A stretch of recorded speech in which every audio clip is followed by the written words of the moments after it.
ഒരു ഞൊടിയിടയിലെ നിശ്ചലത. പിന്നെ ഏതോ ഒരു നിമിഷത്തിൽ ഭ്രാന്തമായ ആവേശത്തോടെ ജോനാഥൻ ഒന്നു പിടഞ്ഞു.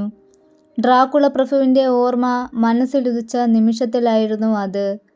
ഒരു കൊടുങ്കാറ്റുപോലെ അദ്ദേഹം അവിടെ എത്തിയെന്ന ഒരു തോന്നൽ. ജോനാഥൻ മെല്ലെ കണ്ണുകൾ തുറന്നു.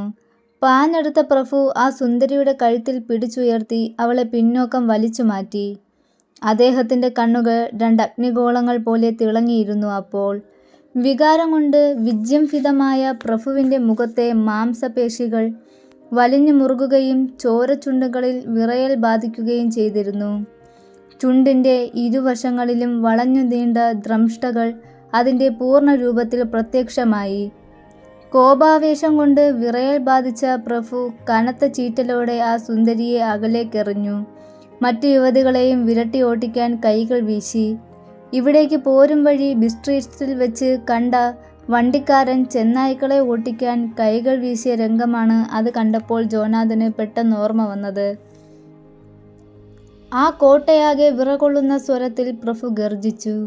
ഇയാളെ സ്പർശിക്കാൻ നിങ്ങൾക്കെന്തവകാശം? എൻ്റെ മാത്രം സ്വന്തമായ ഇയാളുടെ സമീപത്തണയുന്നത് സൂക്ഷിച്ചു വേണം. ഞാൻ തടഞ്ഞിട്ടും നിങ്ങൾ അയാളെ സമീപിക്കുകയാണെങ്കിൽ നിങ്ങൾക്കെന്നോട് സമാധാനം പറയേണ്ടി വരും. വല്ലാത്ത ശബ്ദത്തോടെ ആ യുവതികൾ മുരണ്ട് പൈശാചികമായ ആഹ്ലാദത്തിൻ്റെ സ്വരത്തിൽ, എന്ത്, ഞങ്ങൾക്കതിന് അവകാശമില്ലെന്നോ ഒരുവൾ ചോദിക്കുകയും ചെയ്തു. തീർച്ചയായും ഇപ്പോഴില്ല, പ്രഭു ദൃഢസ്വരത്തിൽ പറഞ്ഞു. ഈ മനുഷ്യനുമായിട്ടുള്ള എൻ്റെ ഇടപാടുകൾ തീരും വരെ നിങ്ങൾക്കിതിൽ തെല്ലു അവകാശമില്ല. അത് കഴിഞ്ഞ് ഞാൻ തന്നെ നിങ്ങൾക്ക് വിട്ടുതരുന്നതാണ്. നിങ്ങൾ പോകൂ, ഞാൻ ഇയാളെ ഉണർത്തട്ടെ. ഞങ്ങൾക്ക് ഈ രാത്രിയിലേക്ക് ഒന്നുമില്ലെന്നോ? ദംഷ്ട്രങ്ങൾ ഉരുമി ചോരച്ചുണ്ടുകൾ കൊണ്ട് ചൊടികൾ നനച്ച് ഒരുവൾ ചോദിച്ചു. ആ ചെറുപ്പക്കാരനെ ഒരു ചുംബനത്തിനെങ്കിലും വിട്ടു തന്നുകൂടെ? കോപം കൊണ്ട് ജ്വലിച്ച പ്രഭു തൻ്റെ കൈവശമുണ്ടായിരുന്ന ഒരു ചാക്കും കെട്ട് ആ യുവതികളുടെ നേരെ വലിച്ചെറിഞ്ഞു കൊടുത്തു. ആ ചാക്കിനുള്ളിൽ ജീവനുള്ള ഏതോ ഒരു വസ്തുവായിരുന്നു. വല്ലാത്തൊരു ഞരക്കത്തോടെ അത് പിടയുന്നുണ്ടായിരുന്നു. ആർത്തിയോടെ യുവതികൾ ആ ചാക്കുകെട്ടിൽ പിടികൂടി. ജോനാഥൻ ആ ദൃശ്യം ഒരു നടുക്കത്തോടെ കണ്ടു. ചാക്കുകെട്ടിനുള്ളിൽ നിന്ന് മൃതപ്രായനായ ഒരു കൊച്ചുകുട്ടിയുടെ ഞരക്കം വ്യക്തമായി കേൾക്കുകയും ചെയ്തു. രക്തദാഹികളായ യുവതികൾ പൈശാചികമായ ആവേശത്തോടെ ആ കുട്ടിയുടെ നേരെ പാഞ്ഞടുത്ത് നിചേഷ്ടനായി ജോനാഥൻ കണ്ടു. അയാളുടെ ശരീരം അടിമുടി കിടുകിടുത്തു. ഒരിക്കൽ കൂടി ഭയാനകമായ ആ ഭാഗത്തേക്ക് അദ്ദേഹത്തിൻ്റെ കണ്ണുകൾ പാഞ്ഞു ചെല്ലുമ്പോഴേക്കും ചാക്കുകെട്ടുമായി യുവതികൾ എവിടെയോ അപ്രത്യക്ഷമായി കഴിഞ്ഞിരുന്നു. നേർത്ത ഇളങ്കാറ്റിൽ കൊച്ചുകുഞ്ഞിൻ്റെ ഞരക്കം ഒളിഞ്ഞു കിടക്കുന്നുണ്ടെന്ന് അയാൾക്ക് തോന്നി. ഒരു ഞൊടിയുടെ നേരം കൊണ്ട് ആ യുവതികൾ എങ്ങനെ അപ്രത്യക്ഷരായി? നേർമയേറിയ നിലാവലകളിലേക്ക് ജാലകം വഴി പുകച്ചുരുളുകൾ പോലെ അലിഞ്ഞു പോവുകയായിരുന്നില്ലേ അവർ? അതെ, അങ്ങനെ തന്നെയാണ് ജോനാഥന് തോന്നിയത്. ആ രംഗം കൂടി കണ്ടപ്പോഴേക്കും ജോനാഥൻ ബോധശൂന്യനായി. വീണ്ടും അദ്ദേഹം കണ്ണുകൾ തുറക്കുമ്പോൾ താൻ തൻ്റെ മുറിയിലെ കട്ടിലിൽ കിടക്കുകയാണെന്ന് അത്ഭുതത്തോടെ അറിഞ്ഞു. ആ നിമിഷം തന്നെ തലേ രാത്രിയിലെ ഓർമ്മ മനസ്സിലേക്ക് ഓടിക്കയറി വന്നപ്പോൾ ജോനാഥൻ ഞെട്ടിപ്പിടഞ്ഞെണീറ്റു. കഴിഞ്ഞതെല്ലാം വെറും പാഴ്ക്കിനാവാണെന്ന് വിശ്വസിക്കാൻ ശ്രമിച്ചപ്പോഴൊക്കെ ഇടനെഞ്ചിൽ ഭയം തുടികൊട്ടൽ ആരംഭിക്കുകയാണ്. പ്രഭു തന്നെയാണ് തന്നെ തൻ്റെ മുറിയിൽ കൊണ്ടുവന്ന് കിടത്തിയതെന്നും വേണ്ട പരിചരണങ്ങൾ ചെയ്തതെന്നും ഓർത്തപ്പോൾ നേരിയ സന്തോഷം തോന്നാതിരുന്നില്ല ജോനാഥന്. പതിവിന് വിപരീതമായി പുതിയ വസ്ത്രങ്ങൾ പോലും തനിക്കായി പ്രഭു ഒരുക്കി വെച്ചിരിക്കുന്നു. പക്ഷേ പെട്ടെന്ന് അയാൾ ഭീതിയോടെ തൻ്റെ പോക്കറ്റ് പരിശോധിച്ചു. ഡയറിയും മറ്റും അപ്രത്യക്ഷമായിട്ടില്ലെന്നറിഞ്ഞപ്പോൾ തന്നെ പകുതി ആശ്വാസമായി. ആ ഡയറി അയാൾ തുറന്നു നോക്കിയിരുന്നെങ്കിൽ തീർച്ചയായും അത് നശിപ്പിക്കുമായിരുന്നെന്ന് നിശ്ചയം. കോട്ടയെക്കുറിച്ചും അവിടുത്തെ രഹസ്യങ്ങളെക്കുറിച്ചും താൻ എഴുതി സൂക്ഷിക്കുന്ന ആ ഡയറി പ്രഭു കണ്ടുപിടിച്ചാൽ ചിലപ്പോൾ തൻ്റെ ജീവൻ തന്നെ അപകടത്തിലായേക്കും. ഇത്തവണ ഭാഗ്യത്തിന് രക്ഷപ്പെട്ടിരിക്കുകയാണ്. പുറത്ത് ജാലകവാതിലിനപ്പുറം ഉള്ള വെയിൽനാളങ്ങൾ കാർപ്പേത്യൻ മലനിരകളിൽ ആകെ പൂത്തുകിടന്നു. മുഗ്ധമായ ആ പ്രകൃതിയിലേക്ക് നോക്കിയിരിക്കുമ്പോഴും മൂടൽമഞ്ഞ് പോലെ അവിടെയെങ്ങോ ലയിച്ചിറങ്ങിയ ആ 3 സുന്ദരികളുടെ ഓർമ്മയായിരുന്നു ജോനാഥൻ്റെ മനസ്സ് നിറയെ. രാത്രിയിൽ പേടിപ്പെടുത്തിയ ആ സംഭവം നടന്ന മുറി പകൽ വെളിച്ചത്തിൽ ഒന്ന് പരിശോധിക്കണമെന്നയാൾ തീർച്ചയാക്കി. തൻ്റെ മുറിയിൽ നിന്ന് താഴേക്കിറങ്ങി ജോനാഥൻ ആ മുറിയുടെ സമീപത്തേക്ക് ചെന്നു. പതിവിന് വിപരീതമായി ആ മുറി പുതിയ താഴുപയോഗിച്ച് പൂട്ടിയിരിക്കുന്നത് കണ്ടപ്പോൾ തന്നെ വല്ലാത്തൊരു നടുക്കം അയാളുടെ ഉള്ളിൽ പ്രകമ്പനമായി. കഴിഞ്ഞതൊന്നും സ്വപ്നമായിരുന്നില്ല, എല്ലാം പകൽ പോലെ സത്യം. താൻ ഇനി ഒരിക്കലും രക്ഷപ്പെടാനാവാത്ത അപകടത്തിലായി കഴിഞ്ഞിരിക്കുന്നതായി ജോനാഥൻ മനസ്സിലാക്കി. അന്നു രാത്രി പ്രഭു അയാളുടെ മുറിയിലെത്തി ചില കത്തുകൾ എഴുതാനുള്ള നിർദ്ദേശങ്ങൾ കൊടുക്കുക കൂടി ചെയ്തപ്പോൾ ആ സംശയം ഒന്നുകൂടി വ്യക്തമാവുകയും ചെയ്തു. യാതൊരു മുന്നറിയിപ്പുമില്ലാതെ പ്രഭു പെട്ടെന്നാണ് വന്നത്. പതിവുള്ള ദീർഘസംഭാഷണങ്ങൾക്കൊന്നും ഇടം കൊടുക്കാതെ ഗൗരവത്തോടെ ജോലി ആരംഭിക്കാൻ ജോനാഥന് നിർദ്ദേശം നൽകി. തൻ്റെ അവിടുത്തെ ജോലികൾ തീരാറായിരിക്കുമെന്നും ഉടൻ തന്നെ പുറപ്പെടുന്നു എന്നുമാണ് ആദ്യത്തെ കത്തിൽ എഴുതാൻ നിർദ്ദേശിച്ചത്. ജോനാഥൻ അത് ചെയ്യാനേ നിവൃത്തിയുണ്ടായിരുന്നുള്ളൂ. അടുത്ത കത്തിൽ താൻ കോട്ടയിലെ താമസം അവസാനിപ്പിച്ചുവെന്നും അടുത്ത പ്രഭാതത്തിൽ നാട്ടിലേക്ക് തിരിക്കുന്നുവെന്നും എഴുതി വെച്ചു. അറിയപ്പെടാത്ത ഒരു നടുക്കം സിരകളെ മരവിപ്പിക്കുന്നുണ്ടെങ്കിലും മുന്നിലിരിക്കുന്ന പൈശാചിക ശക്തിയെ എതിർക്കാൻ എന്തുകൊണ്ടോ ജോനാഥന് കഴിയുന്നില്ല. പ്രഭു പറയുന്നത് യന്ത്രം പോലെ അനുസരിക്കാനേ അയാൾക്കായുള്ളൂ. എന്തിനാണ് ഇത്ര തിടുക്കത്തിൽ തന്നെ കൊണ്ട് എഴുതിക്കുന്നതെന്ന് അയാൾക്കാരായാനും കഴിയുന്നില്ല. പ്രഭു പറഞ്ഞു കൊടുക്കുന്നു. നടുക്കം കൊണ്ട് അയാളുടെ കൈ വിറയ്ക്കാൻ ആരംഭിച്ചിരുന്നു. കോട്ടയിൽ നിന്നും താൻ ബിസ്ട്രീറ്റിൽ എത്തിച്ചേർന്നിരിക്കുന്നു എന്ന ഉള്ളടക്കമായിരുന്നു അതിലെഴുതിച്ചത്. ആദ്യത്തെ കത്തിന് 12-ാം തീയതിയും രണ്ടാമത്തേതിന് 19-ാം തീയതിയും ഒടുവിലത്തേതിന് 29-ാം തീയതിയുമിട്ട് പ്രഭു തന്നെ കത്ത് മടക്കി. അപ്പോഴത്തെ തൻ്റെ അവസ്ഥയിൽ പ്രഭുവുമായി എതിരിടുന്നത് തനിക്കൊട്ടും നല്ലതിനാവില്ലെന്ന് ജോനാഥൻ അറിയാമായിരുന്നു. അയാളെ പെട്ടെന്ന് ശത്രുവാക്കിയാൽ അത് കൂടുതൽ അപകടമായി ഭവിക്കുകയേ ഉള്ളൂ എന്നയാൾക്കും തോന്നി. വല്ലതും പ്രവർത്തിച്ച് മറ്റു വല്ലതും സംഭവിച്ചാൽ തനിക്ക് രക്ഷപ്പെടാനുള്ള അവസരം നഷ്ടമായേക്കുമെന്നയാൾ വിശ്വസിച്ചു. അതുകൊണ്ട് തന്നെയാണ് പ്രഭുവിനെ അനുകൂലിച്ച് കത്തുകൾ എഴുതാൻ ജോനാഥന് യാതൊരു വൈമനസ്യവും ഉണ്ടാകാതിരുന്നത്. പക്ഷേ കത്തുകളിൽ പ്രഭു വെച്ച തീയതികൾ കണ്ടപ്പോൾ ജോനാഥൻ്റെ സകല നിയന്ത്രണങ്ങളും നഷ്ടമായി. അയാൾ അടിമുടി വിറച്ചു, തൊണ്ട വരണ്ടു, കണ്ണുകളിൽ ഇരുട്ട് കയറി. അയാൾ ആത്മാർത്ഥമായി ദൈവത്തെ വിളിച്ചു കേണു. മരണതീയതി മുന്നിട്ടറിയാവുന്ന നിരപരാധിയുടെ തേങ്ങൽ. പ്രഭു മുറിയിൽ നിന്ന് പോയപ്പോൾ മുതൽ അവിടെ നിന്നെങ്ങനെയെങ്കിലും രക്ഷപ്പെടണമെന്ന ചിന്ത ഉൾക്കടമായി ജോനാഥനെ മതിക്കാൻ തുടങ്ങി. അതിനുള്ള പോംവഴികൾ ഒന്നൊന്നായി ഉള്ളിൽ ഉരുത്തിരിഞ്ഞു. ഒടുവിൽ തികച്ചും അപ്രതീക്ഷിതമായിട്ടാണ് ഒരു മാർഗം കണ്ടുപിടിച്ചത്. കോട്ടയുടെ അങ്കണത്തിൽ കൂടാരമടിച്ചിട്ടുള്ള ഒരു കൂട്ടം സനാഗികൾ ജോനാഥൻ്റെ ശ്രദ്ധ പിടിച്ചുപറ്റിയിരുന്നു. ജിപ്സികളാണവർ. ഹംഗറിയിലും ട്രാൻസിൽവാനിയയിലും ഇവരുടെ കൂട്ടർ അസംഖ്യമുണ്ട്. നിർഭയരും സകലവിധ അന്ധവിശ്വാസങ്ങൾക്കും അതീതരുമായ ഇവർ തങ്ങളുടെ കൂട്ടത്തിൽ ഒരു പ്രമുഖ വ്യക്തിയെ ആരാധിക്കും. മറ്റ് യാതൊരു ദൈവത്തിലും വിശ്വാസമില്ലാത്തവരാണവർ. വീട്ടിലേക്ക് വിവരങ്ങളെഴുതി അവരെക്കൊണ്ട് ഏതു വിധത്തിലെങ്കിലും കത്തുകൾ നിക്ഷേപിക്കാൻ കഴിയുമെന്നായിരുന്നു ജോനാഥൻ കരുതിയത്. തൻ്റെ ജീവൻ അപകടത്തിലായിരിക്കുന്ന വിവരം നാട്ടിലറിഞ്ഞാൽ എത്രയും പെട്ടെന്ന് രക്ഷപ്പെടാൻ അവസരമുണ്ടായേക്കും. സനാഗികളുമായി തൻ്റെ ജാലകത്തിൽ നിന്ന് പരിചയപ്പെടുകയും സംസാരിക്കുകയും ചെയ്തിരുന്നതുകൊണ്ട് അവർ തീർച്ചയായും തനിക്കൊരു ഉപകാരം ചെയ്യാതെ വരുമോ? ജോനാഥൻ കത്തുകൾ അവരെ ഏൽപ്പിച്ചു.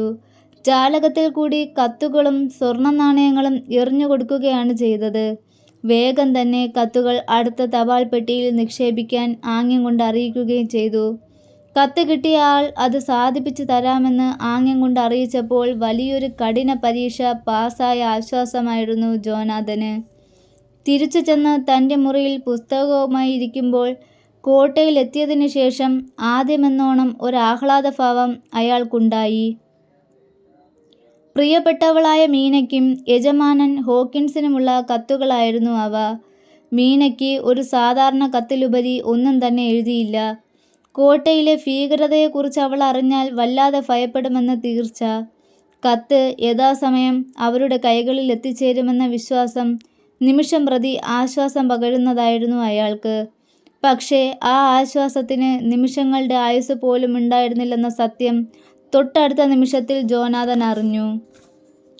കോപാകുലനായി ആ മുറിയിലേക്ക് കയറി വന്ന ഡ്രാക്കുള പ്രഭു 2 കത്തുകൾ അയാളുടെ മുന്നിൽ മേശപ്പുറത്ത് വെച്ച നിമിഷങ്ങളായിരുന്നു അത്.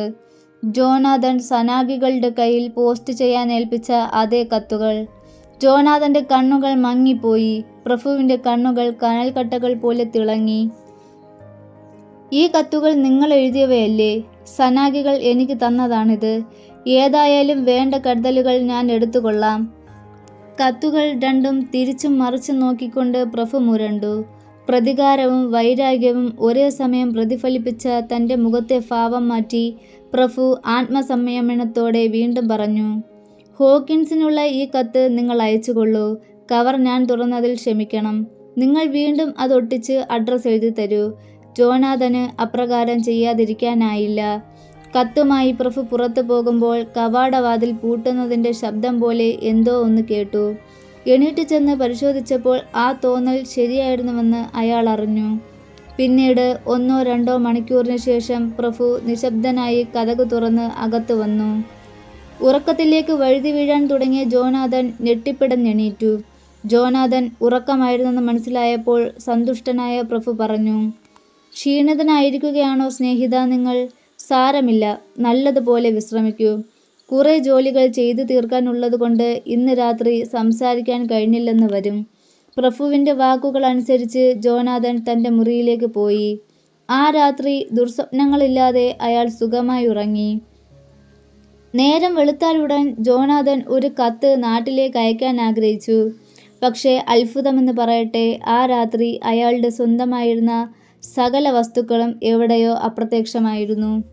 പ്രഭുവിൻ്റെ പുതിയ നീക്കം തന്നെയാണതെന്ന് വിശ്വസിക്കാൻ അയാൾക്കൊട്ടും ആലോചിക്കേണ്ടിയിരുന്നില്ല. പ്രത്യേകിച്ച് വിശേഷങ്ങളൊന്നുമില്ലാതെ ആ ദിവസം കഴിഞ്ഞുപോയി. പിറ്റേന്ന് പ്രഭാതത്തിൽ തൻ്റെ ദുരന്തത്തെക്കുറിച്ചോർത്ത് ദുഃഖിതനായിരിക്കെ ആ കോട്ടയുടെ താഴ്വാരത്തിൽ കുതിരക്കുളമ്പടി ശബ്ദമുയർന്നതായി അയാൾ കേട്ടു. അത്യധികം സന്തോഷത്തോടെ ജോനാഥൻ ജാലകത്തിനരികിലെത്തി നോക്കിയപ്പോൾ 8 കുതിരകളെ വീതം കെട്ടിയ 2 ചരക്ക് വണ്ടികൾ സ്ലോവാക്കുകൾ ഓടിച്ചു വരുന്നതായി കാണായി.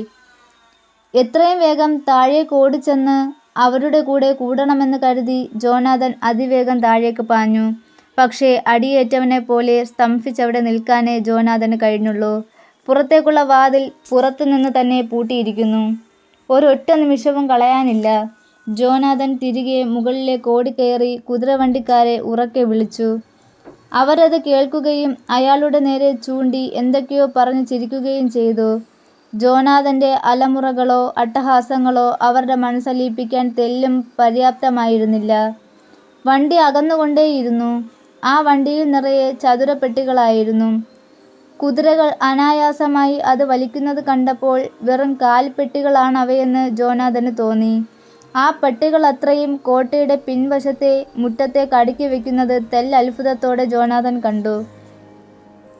ആ രാത്രിയിലും ജോനാഥനെ തനിച്ചാക്കി പ്രഭു അയാളുടെ മുറിയിൽ കയറി വാതിലടച്ചു. എവിടെ നിന്നോ കിട്ടിയ തൻ്റെടവുമായി ജോനാഥൻ വളഞ്ഞ കോവണി വഴി മുകളിലെത്തി. പുറത്തേക്ക് നോക്കി നിന്നു. ഏതു വിധേനയും പ്രഭുവിൻ്റെ ചെയ്തികൾ സൂക്ഷിച്ചു കൊണ്ടിരിക്കണമെന്നയാൾ തീർച്ചയാക്കിയിരുന്നു. ആ കോട്ടയ്ക്കുള്ളിൽ പുതുതായി എന്തൊക്കെയോ സംഭവിക്കുന്നു എന്ന് മനസ്സിലാക്കിയിരുന്നതിനാൽ ഏത് നിമിഷവും പ്രത്യേക സൂക്ഷ്മതയോടെ കഴിയാനാണ് അയാൾ ഉറച്ചത്. കോട്ടകളിൽ എവിടെയോ ജിപ്സികൾ താവളമടിച്ചിരിക്കുന്നതും അവരെന്തോ ജോലിയിൽ ഏർപ്പെട്ടിരിക്കുന്നതും ജോനാഥന് കൗതുകകരമായ കാര്യമായിരുന്നു. അകലെ എവിടെയോ ഷവലും കൽവെട്ടിയുമെടുത്ത് കൊത്തുന്നതിൻ്റെയോ കിളയ്ക്കുന്നതിൻ്റെയോ ശബ്ദം ഇടതടവില്ലാതെ കേട്ടുകൊണ്ടിരുന്നു. ജാലകവാതിലിനരികിൽ ജോനാഥൻ അരമണിക്കൂറോളം നിന്നിരിക്കണം. പെട്ടെന്ന് അയാളുടെ കണ്ണുകൾ പ്രഭുവിൻ്റെ മുറിയിലെ ജനാലയ്ക്കൽ കുരുങ്ങി. ആ ജനൽ വഴി ആരോ ഒരാൾ പുറത്തിറങ്ങാൻ തുടങ്ങുകയായിരുന്നു. ജോനാഥൻ പിന്നോക്കം മാറി നിന്ന് കൂടുതൽ ശ്രദ്ധിക്കാൻ തുടങ്ങി.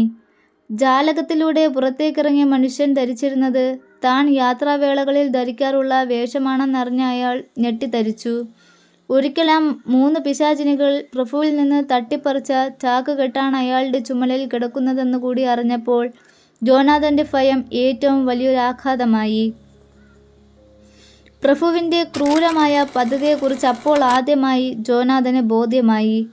പുറത്തുള്ളവരെല്ലാം തന്നെ കാണാനിടയാകുകയും രാത്രികാലങ്ങളിൽ പട്ടണങ്ങളിൽ ചെന്ന് നടത്തുന്ന ക്രൂരകൃത്യങ്ങൾക്ക് തന്നെ കുറ്റക്കാരനാക്കുകയും ചെയ്യാനുള്ള പൈശാചികമായ ആസൂത്രണമായിരുന്നു അത്.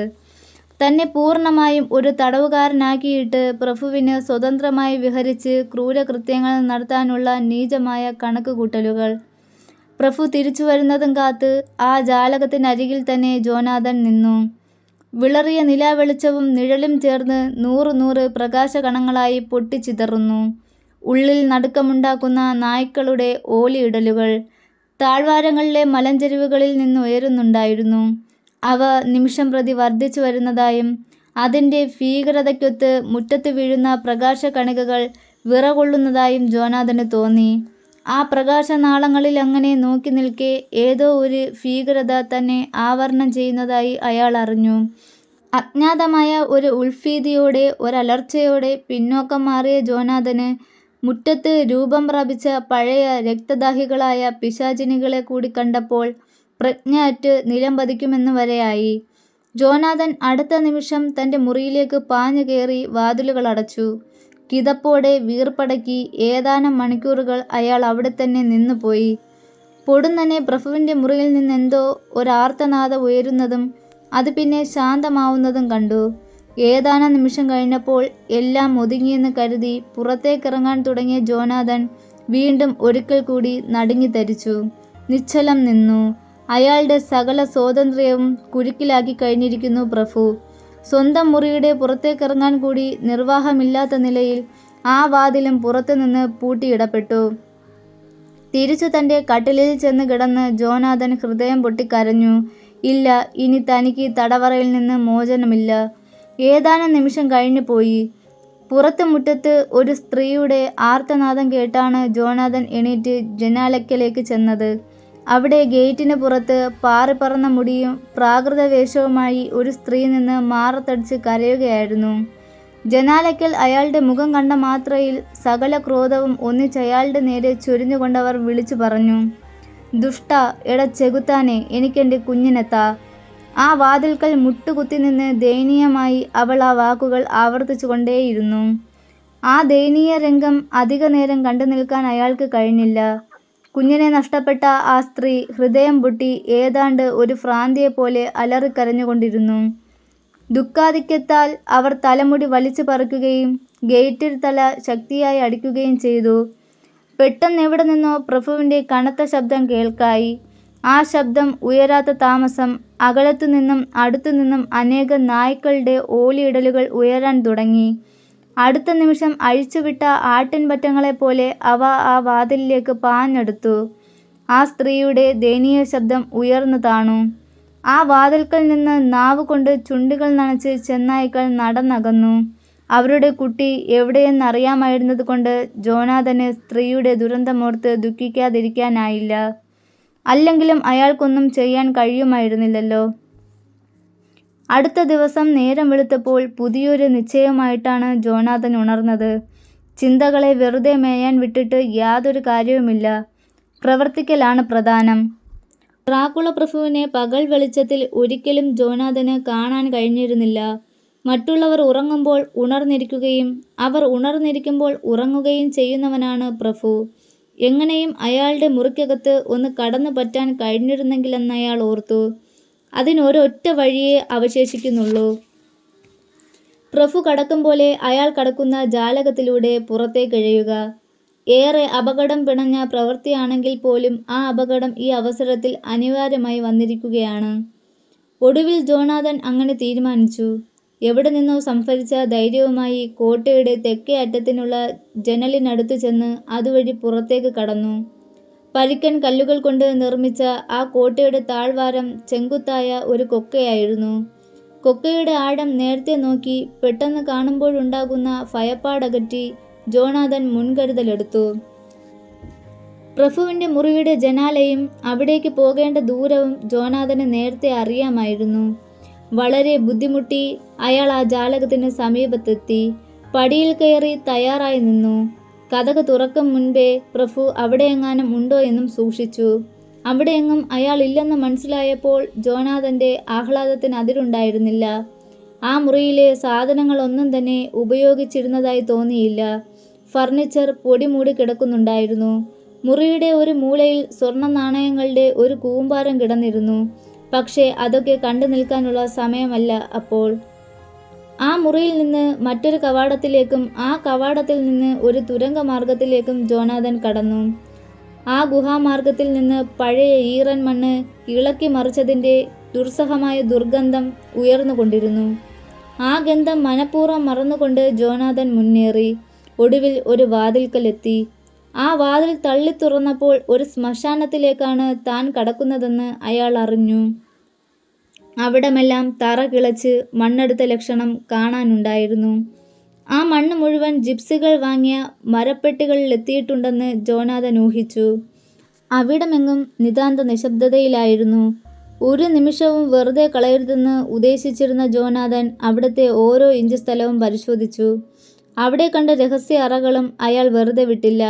അവയിലേക്ക് കടക്കുമ്പോൾ ഭയം കൊണ്ട് ജോനാഥൻ്റെ ഹൃദയസ്പന്ദനം തന്നെ നിലച്ചു പോകുമെന്ന് തോന്നി. ഒരറ ശൂന്യവും മറ്റൊന്നിൽ കുറെ പഴകി ദ്രവിച്ച് നാശമായ ശവപ്പെട്ടികളുടെ അവശിഷ്ടങ്ങളും ഉണ്ടായിരുന്നു. അടുത്ത അറയുടെ സമീപത്തെത്തിയ ജോനാഥൻ ഒരു നടുക്കത്തോടെ തരിച്ചു നിന്നു. അവിടെ അത്രമാത്രം ബീഭത്സവും ഭയാനകവുമായ ഒരു കാഴ്ചയാണ് അയാൾ കണ്ടത്. കല്ലറയ്ക്കുള്ളിലെ ആ പെട്ടികളിൽ ഒന്നിൽ പുതുതായി കിളച്ചുകൊണ്ട് വന്നു കൂട്ടിയ മൺകൂമ്പാരത്തിന് മുകളിൽ ഡ്രാക്കുള പ്രഭു കിടക്കുന്നു. അയാൾ ഉറങ്ങിക്കിടക്കുകയാണോ അതോ മരിച്ചു കിടക്കുകയാണോ എന്ന് ജോനാഥന് സംശയം തോന്നി. പക്ഷേ മരണമാവില്ലെന്ന് അടുത്ത നിമിഷം തന്നെ അയാൾ കണ്ടുപിടിച്ചു. മരണസമാനമായ ആ നിശ്ചലാവസ്ഥയിലും ഡ്രാക്കുള പ്രഭുവിൻ്റെ മുഖത്ത് ഉണർവിൻ്റെ തെളിച്ചമുണ്ടായിരുന്നു. ചുണ്ടുകൾ അപ്പോഴും രക്തവർണം തന്നെയായിരുന്നു. ശ്വാസോച്ഛ്വാസമോ ഹൃദയമിടിപ്പോ അതുപോലെ ജീവൻ്റെ ചലനങ്ങളോ ഇല്ലായിരുന്നെന്ന് മാത്രം. പുതുമണ്ണിൻ്റെ ഗന്ധം അപ്പോഴും അവസാനിച്ചിട്ടില്ലായിരുന്നതുകൊണ്ട് പ്രഭു അവിടെ വന്ന് കിടക്കാൻ തുടങ്ങിയിട്ട് അധിക സമയമായിട്ടില്ലെന്ന് ജോനാഥന് മനസ്സിലായി. കോട്ടയുടെ പുറത്തേക്കിറങ്ങാനുള്ള വാതിലുകളുടെ താക്കോൽ പ്രഭുവിൻ്റെ പോക്കറ്റിലുണ്ടാവുമെന്ന് കരുതി ജോനാഥൻ ഒന്ന് പരിശോധിക്കാനൊരുങ്ങി. പക്ഷേ അടുത്ത ക്ഷണം അലറിക്കൊണ്ടയാൾ അവിടെ നിന്ന് പാഞ്ഞകന്നു. പ്രഭുവിൻ്റെ തുറിച്ചുന്തിയ കണ്ണുകൾ അയാളെ തന്നെ ലക്ഷ്യം വെച്ചപ്പോഴായിരുന്നു അത്. എത്രയും വേഗം അവിടെ നിന്ന് രക്ഷപ്പെടണമെന്ന് കരുതി ജോനാഥൻ അവിടേക്ക് വന്നതുപോലെ പാറക്കെട്ടുകളിൽ അള്ളിപ്പിടിച്ച് മുകളിലേക്ക് കയറി തൻ്റെ മുറിയിൽ അഭയം തേടി. പ്രഭു ജോനാഥനെ കൊണ്ട് എഴുതിച്ച മൂന്നാമത്തെ കത്തിൽ വെച്ച തീയതി വന്നു. കോട്ടയിൽ നിന്ന് താൻ യാത്ര പുറപ്പെടുന്നു എന്ന് പറഞ്ഞെഴുതിയ കത്ത്. യഥാർത്ഥത്തിൽ ജോനാഥൻ യാത്ര പുറപ്പെടുകയാണെന്ന് ബോധ്യപ്പെടുത്താൻ വേണ്ട നടപടികൾ പ്രഭു സ്വീകരിച്ചിരുന്നു. നേരത്തെ കവർന്നെടുത്ത തൻ്റെ വേഷങ്ങൾ അണിഞ്ഞ് പ്രഭു പുറത്തേക്കിറങ്ങുന്നത് ജോനാഥൻ കണ്ടു നിൽക്കുകയായിരുന്നു. ഒരു ഗൗളിയെപ്പോലെ ചുമരിൽ അള്ളിപ്പിടിച്ച് ഇഴഞ്ഞു പോകുന്ന പ്രഭുവിനെ കണ്ടപ്പോൾ അടക്കാനാവാത്ത കോപത്തോടെ ജോനാഥൻ ജ്വലിച്ചു. തൻ്റെ കൈവശം ഒരു ചെറിയ മാരകായുധം പോലുമില്ലല്ലോ എന്ന് വിഷാദിച്ചു അയാൾ ആ നിമിഷത്തിൽ. എത്ര മാരകമായ ആയുധം കൊണ്ടും അയാളെ അടിപ്പെടുത്താനാവില്ലെന്ന സത്യം അയാൾക്കറിയാതെയല്ല അത്. വെറുതെ അയാൾക്കെതിരെയായി ഒരാക്രമണമെങ്കിലും തനിക്ക് നടത്താൻ കഴിയുന്നില്ലല്ലോ എന്ന ദുഃഖമായിരുന്നു അയാളെ വിഷമിപ്പിച്ചത്. അധിക നേരം അവിടെ നിൽക്കാൻ ജോനാഥൻ ഇഷ്ടപ്പെട്ടില്ല. രക്തദാഹികളായ ആ 3 പിശാചുക്കളും ഏതു നേരത്താണ് പ്രത്യക്ഷപ്പെടുക എന്ന് പറയാനാവില്ലല്ലോ. അയാൾ തൻ്റെ കിടക്കയിൽ കയറിയിരുന്ന് ഉറക്കം വരുവോളം വായിച്ചു കൊണ്ടിരുന്നു. ആ ഉറക്കത്തിൽ നിന്നും ജോനാഥൻ ഞെട്ടി ഉണർന്നത് പ്രഭുവിൻ്റെ ശബ്ദം കേട്ടപ്പോഴാണ്. അയാളുടെ തൊട്ടടുത്ത് ഒരു മനുഷ്യമുഖത്ത് എത്രമാത്രം കോപം ജ്വലിപ്പിക്കാമോ അത്രയും തൻ്റെ മുഖത്തണിഞ്ഞ് പ്രഭു ജോനാഥനെ വീക്ഷിച്ചുകൊണ്ട് നിന്നിരുന്നു. സ്നേഹിത, നാളെ നമ്മൾ പിരിയുകയാണല്ലോ.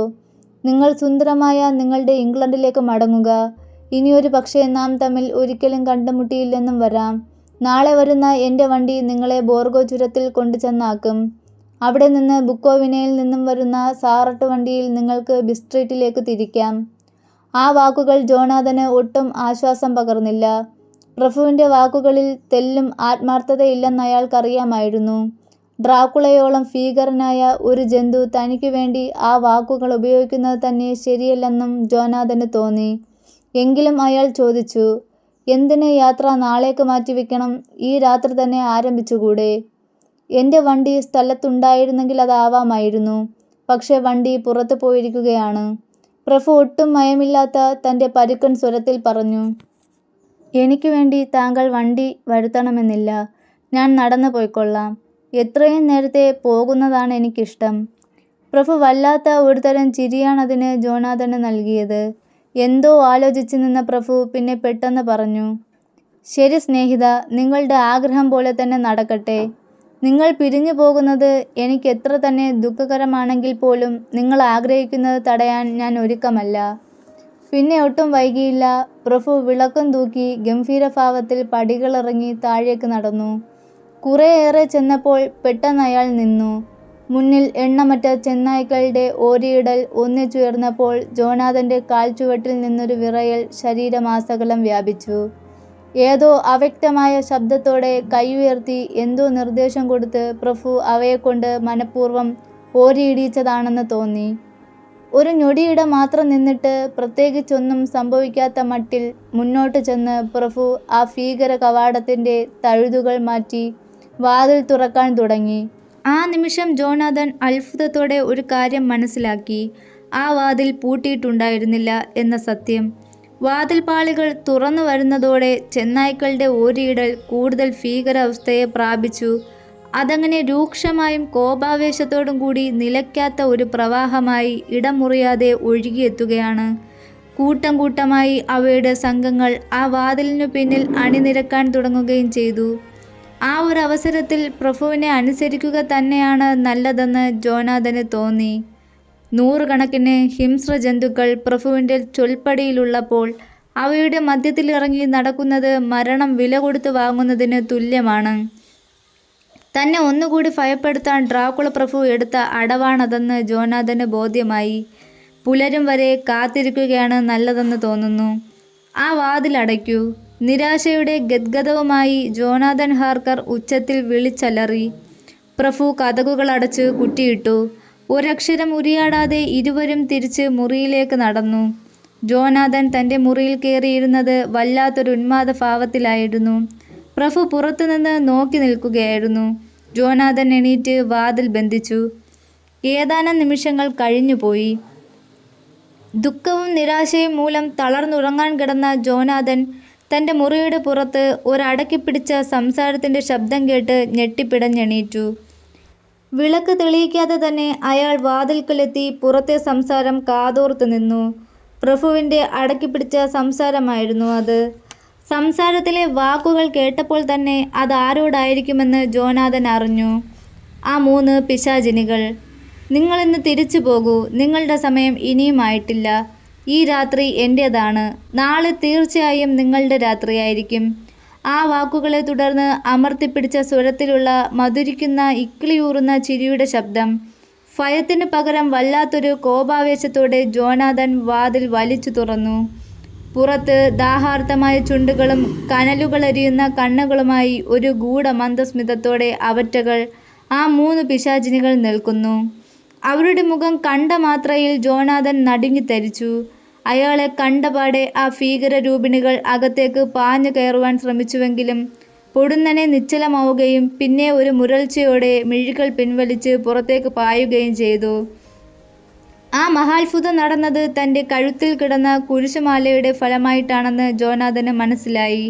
അയാളുടെ ഹൃദയം ആ മാല തൻ്റെ കഴുത്തിലണിയിച്ച ആ സ്ത്രീയെക്കുറിച്ചോർത്ത് ആർദ്രമായി. അയാൾ അവർക്ക് വേണ്ടി പ്രാർത്ഥിച്ചു. വാതിൽ വലിച്ചടച്ച് മുറിയിലായപ്പോൾ എന്തുകൊണ്ടോ ജോനാഥൻ പൊട്ടിക്കരയാൻ തുടങ്ങി. ഈ രാത്രി കൂടി കഴിഞ്ഞാൽ തനിക്ക് രക്ഷപ്പെടാനാവില്ലേ? നേരം പുലരാറായപ്പോൾ ഒന്നുറങ്ങുവാൻ തുടങ്ങിയ ജോനാഥൻ വൈകാതെ ഉണർന്നു. അകലെയെങ്ങോ കോഴികൾ കൂവുന്ന ശബ്ദം കേൾക്കാനുണ്ടായിരുന്നു. പതിവില്ലാത്ത വിധം അയാൾ കുറച്ചു നേരം മുട്ടുകുത്തി പ്രാർത്ഥിച്ചു. മരണം വന്നെത്തിയാൽ പോലും താൻ തയ്യാറാണെന്ന മട്ടിലായിരുന്നു ആ പ്രാർത്ഥന. പുറത്ത് പുലരിയുടെ തുടുപ്പുകൾ ഇളം വെയിലിൽ നാളങ്ങളായി വിടരാൻ തുടങ്ങിയപ്പോൾ അപൂർവാഹ്ലാദവുമായി ജോനാഥൻ താഴെ കോടിയിറങ്ങി. വാതിൽ പൂട്ടിയിട്ടില്ലെന്നും അത് തുറന്ന് എത്രയും എളുപ്പം രക്ഷപ്പെടാമെന്നുമായിരുന്നു അയാളുടെ പ്രതീക്ഷ. അത്യധികം ആവേശത്തോടെ വാതിൽ തുറക്കാനുള്ള ശ്രമങ്ങളൊക്കെ പരാജയപ്പെട്ടപ്പോൾ താൻ ഭയാനകമായൊരു കബളിപ്പിക്കലിനു കൂടി ഇരയായിരിക്കുകയാണെന്ന് ജോനാഥന് ബോധ്യം വന്നു. ആ വാതിൽ തുറന്നില്ല. ഭ്രാന്തമായ ആവേശത്തോടെ കുലുക്കുകയും ചവിട്ടുകയുമൊക്കെ ചെയ്തെങ്കിലും ആ വാതിൽപ്പാളികൾ ഇളകിയില്ല. തലേ രാത്രിയിൽ തൻ്റെ യാത്ര പറച്ചിലിനു ശേഷമാകണം അത് പൂട്ടിയിടപ്പെട്ടതെന്ന കാര്യത്തിൽ സംശയമേ ഇല്ലായിരുന്നു അയാൾക്ക്. ഇനിയിപ്പോൾ ഏതു തരത്തിലെങ്കിലും താക്കോൽ കണ്ടെടുക്കണമെന്ന് അയാൾ തീരുമാനിച്ചുറച്ചു. ജാലകത്തിലൂടെ പ്രഭുവിൻ്റെ മുറിയിൽ എത്തുകയാണ് ആദ്യം വേണ്ടത്. ഒരു പക്ഷേ പ്രഭു തന്നെ വധിച്ചേക്കുമെങ്കിലും ഇപ്പോഴത്തെ ഈ പൈശാചികത്വത്തേക്കാൾ സന്തോഷകരം മരണം തന്നെയാണെന്ന് അയാൾ ഉറച്ചു. ജോനാഥൻ പിന്നെ ഒരു നിമിഷം പോലും നഷ്ടമാക്കിയില്ല. കിഴക്കേ ജാലകത്തിനരികിലേക്ക് ചെന്ന് അയാൾ അതുവഴി പുറത്തേക്കിറങ്ങി. ഭിത്തിയിലൂടെ ഊർന്നിറങ്ങി പ്രഭുവിൻ്റെ മുറിയിലെത്തി. ആ മുറി ശൂന്യമായിരുന്നു. പ്രഭു അപ്പോൾ എവിടെയായിരിക്കുമെന്നതിനെക്കുറിച്ച് ഒരു ഊഹമുണ്ടായിരുന്നതുകൊണ്ട് ജോനാഥൻ നേരെ പഴയ ആ ശ്മശാനത്തിലെത്തി. അവിടെ തന്നെ അവനുണ്ടാകുമെന്ന് തീർച്ച. നേരത്തെ പ്രഭു കിടക്കുന്നത് കണ്ട ആ പെട്ടി സ്ഥാനഭ്രംശമൊന്നും സംഭവിക്കാതെ യഥാസ്ഥാനത്തുണ്ടായിരുന്നു. പക്ഷേ ഒരു വ്യത്യാസം മാത്രം. ഇത്തവണ അതിൻ്റെ മൂടി മുകളിലുണ്ടായിരുന്നു. പ്രഭു അതിനുള്ളിലുണ്ടാവുമെന്നും താക്കോൽ അയാളുടെ ശരീരത്തിൽ തന്നെ കാണുമെന്നും നിശ്ചയിച്ച് ഒന്ന് പരിശോധിക്കാൻ ഉറച്ച ജോനാഥൻ ആ മൂടി മെല്ലെ ഉയർത്തി. ആ നിമിഷം ഹൃദയം നടുങ്ങിത്തരിക്കും വിധം ഭീകരമായ ഒരു കാഴ്ച ജോനാഥൻ കണ്ടു. തലേന്ന് വരെ ഒരു വൃദ്ധനെ പോലെ തോന്നിച്ചിരുന്ന പ്രഭു യുവത്വം തിരിച്ചു കിട്ടിയ ഒരു പുതിയ ചൈതന്യത്തോടെ ആ പെട്ടിയിൽ നീണ്ടു നിവർന്നു ശയിക്കുന്നു. നരച്ചു വെളുത്തിരുന്ന അയാളുടെ മുടിക്ക് ചെമ്പൻ നിറം വീണ്ടു കിട്ടിയിരിക്കുന്നു. വിളറി വെളുത്ത മഞ്ഞച്ച ആ മുഖത്ത് രക്തപ്രസാദം കാണാൻ തുടങ്ങിയിരിക്കുന്നു. പ്രഭുവിൻ്റെ കടവായിൽ നിന്ന് താടിയിലൂടെ കഴുത്തിലേക്ക് രക്തക്കട്ട ഒഴുകിപ്പിടിച്ച പാട് കാണാമായിരുന്നു. കനൽക്കട്ടകൾ പോലെ ജ്വലിച്ചു നിന്ന കണ്ണുകൾക്ക് താഴെ രക്തം നികന്ന് പോളകൾ ത്രസിച്ചു നിന്നിരുന്നു. ആ മുഖത്തെ കൊന്നുകൂടി നോക്കാനുള്ള കരുത്തില്ലാതെ ജോനാഥൻ അടിമുടി വിറച്ചു നിന്നു. എങ്ങനെയും അവൻ്റെ കയ്യിൽ നിന്ന് താക്കോൽ കരസ്ഥമാക്കിയില്ലെങ്കിൽ ഈ രാത്രിയിൽ തൻ്റെ അവസാനമെന്നുറപ്പായി കഴിഞ്ഞു. ഇന്നത്തെ രാത്രി ആ 3 പിശാചിനികളും അയാളുടെ മേൽ ചാടി വീഴും. വല്ലാത്തൊരനിശ്ചിതത്വം ബാധിച്ച പോലെ ജോനാഥൻ ഹാർക്കർ തരിച്ചു നിൽക്കുകയാണ്. ഇന്നത്തെ എപ്പിസോഡ് ഇവിടെ അവസാനിച്ചിരിക്കുന്നു. ബ്രാം സ്റ്റോക്കേഴ്സ് ഡ്രാക്കുളയുടെ അടുത്ത എപ്പിസോഡ് വെള്ളിയാഴ്ച ഇടുന്നതായിരിക്കും. നാളെ മുതൽ പുതിയൊരു ഹൊറർ സ്റ്റോറിയുമായി ഞാൻ നിങ്ങളുടെ മുന്നിലെത്തുന്നതായിരിക്കും. അപ്പോൾ ഇതുവരെ നമ്മുടെ ചാനൽ സബ്സ്ക്രൈബ് ചെയ്തിട്ടില്ലാത്തവർ എത്രയും വേഗം ചാനൽ സബ്സ്ക്രൈബ് ചെയ്തോളൂ. അപ്പോൾ നാളെ പുതിയ സ്റ്റോറിയുമായി കാണുന്നത് വരെ ബൈ ബൈ.